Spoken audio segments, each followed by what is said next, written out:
তুমি যদি ভূত প্রেতে বিশ্বাস না রাখো তবে কিন্তু তোমার ভেতরে ভূত দেখার আগ্রহী আছে, আর সেই আগ্রহী আজ তোমার পূরণ হতে চলেছে। আমি আজ একটা ছোট্ট টোটকা করতে বলবো। যদি তোমার ভূত দেখার ইচ্ছা হয় তবে কিন্তু এই টোটকা অ্যাপ্লাই করতে পারো। তাবড় তাবড় সাহসী মানুষেরাও কিন্তু এই টোটকা করতে গিয়ে হিমশিম খেয়েছে। যদি তোমার বুকের ভেতরে সাহস থাকে আর যদি মনে করো যে আমি ভূত দেখব, আর তোমার ভেতরে যদি এই বিশ্বাসটাও থাকে যে ভূত বলে কোনো জিনিস হয় না, তবে অবশ্যই তুমি এই টোটকা করে একবার দেখতে পারো। টোটকাটা বলছি, ভালো করে শুনে নাও। এই টোটকা করতে যেই সব জিনিসগুলো লাগবে: 11টা কড়ি আর সিঁদুর।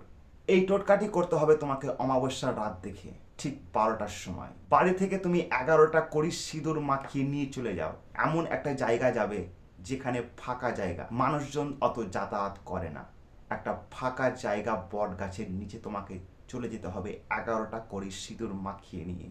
সেই সিঁদুর মাখানো কড়িগুলো তোমার মাথার 3 পাক ঘুরিয়ে কড়িগুলোকে ছুঁড়ে মারো ঠিক ওপর দিকে। তারপর দেখো এর আসল খেলা। ঠিক 10 থেকে 15 সেকেন্ডের মধ্যে তুমি বুঝতে পারবে যে আমার সাথে কি হতে চলেছে বা আমার চারপাশে কি একটা অনুভব হচ্ছে। আমাদের জ্যোতিষশাস্ত্রে মানা হয় নেগেটিভ এনার্জি বা আত্মা, তাদেরকে চোখে দেখা যায় না।